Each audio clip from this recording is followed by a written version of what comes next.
मंडळी, अपर्णास किचनमध्ये आज आपण करणार आहे पातीची धिरडी. आपल्याला नाश्त्याला बघा अशी मी ही पात चिरून पण ठेवलेली आहे. थोडी कशी असते ही लसणाची पात दाखवते. आपण ही लसूण पात घेतली. लसूण पात नाही मिळाली तर आपण कांद्याची पात तुम्ही घेऊ शकता.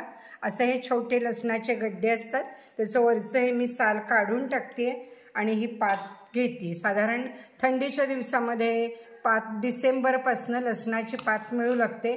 कांद्याची तर काय आजकाल 12 महिनेही मिळते, पण लसूण पौष्टिक असतो म्हणून आपण लसूण घ्यायचा. हा साधारण 5 अशा हे लसूणचे तुरे हे असतात एका याच्यामध्ये, म्हणजे एका जोडीमध्ये.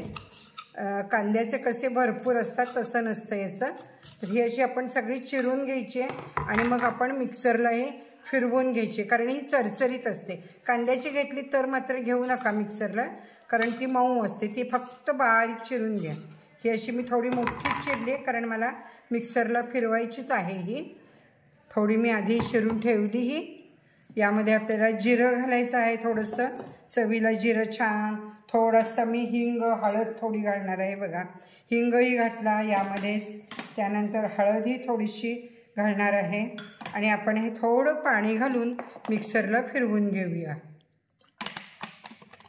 हेल्दी नाश्ता आपल्याला लागतो आणि पोटभरीचा. यामध्ये आपण 2 मिरच्याही घालायच्या आहेत. हिरव्या मिरच्या घेतल्या. तुम्हाला मिरची खायची नसेल तर तुम्ही लाल मिरची पावडर करताना घालू शकता.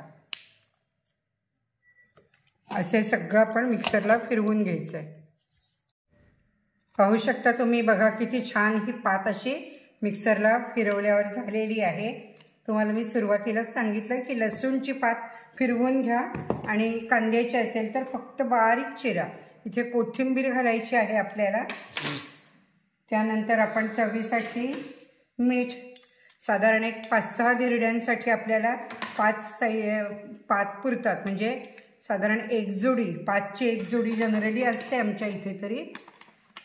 आता यामध्ये आपण पाणी घालायचं आहे. किती आपल्याला पाहिजे तेवढं पाणी घालायचं. त्यानंतर आपण यामध्ये हे पीठ घालायचं आहे. बघा, तांदळाचं पीठ घेतलं आहे मी. तुम्ही ज्वारीचंही घेऊ शकता, रवाही घेऊ शकता, पण टेस्टला इथे थोडंसं अर्धी वाटी बेसन पीठ घेतलं आहे. म्हणजे 2 वाट्या तांदळाचं पीठ आणि अर्धी वाटी बेसन पीठ असं कॉम्बिनेशन मी घेतलं आहे.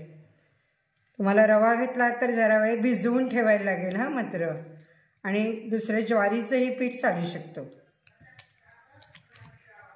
याची कन्सिस्टन्सी बघा, फार पातळ नाही आणि फार घट्ट नाही, असं आपण केलेलं आहे. वासही चांगला येतो आणि चवही मस्त लागते आपल्याला. लसणाची पात सीझनमध्ये भरपूर खात जावा. बरेच पदार्थ असतात याचे. आपण थोडं तांदळाचं पीठ आणखीन घातलं आहे. इथे काही गोष्टीनं थोडे अंदाजे घेतले आपण तरी चालतं. काय आपल्याला घरात असेल नाश्त्याला तसं पुढे मागे, पण तांदळाचं पीठ थोडं जास्त आणि हे कमी घ्यायचं. बेसनचं, बेसनने जरा चव ही छान येते. एक आपण हे 5 मिनिट रेस्ट करायचं, म्हणजे फिरवेपर्यंत तेवढा वेळही जातोच आपला. हे बघा, आता हे घट्ट झालं आहे. पुन्हा मला थोडं पाणी घालायचं आहे. साधारण मी एक 5साठी तरी भिजवून ठेवलं आहे. 5-6 धिरडी मी करणार आहे याची आता आम्हाला ब्रेकफास्टला. कोथिंबिरीने वास छान येतो. मीठ बघायचं किती वाटतंय. थोडं मला कमी वाटतंय म्हणून मी परत घातलं हे. आता जरासं पाणीही घालते.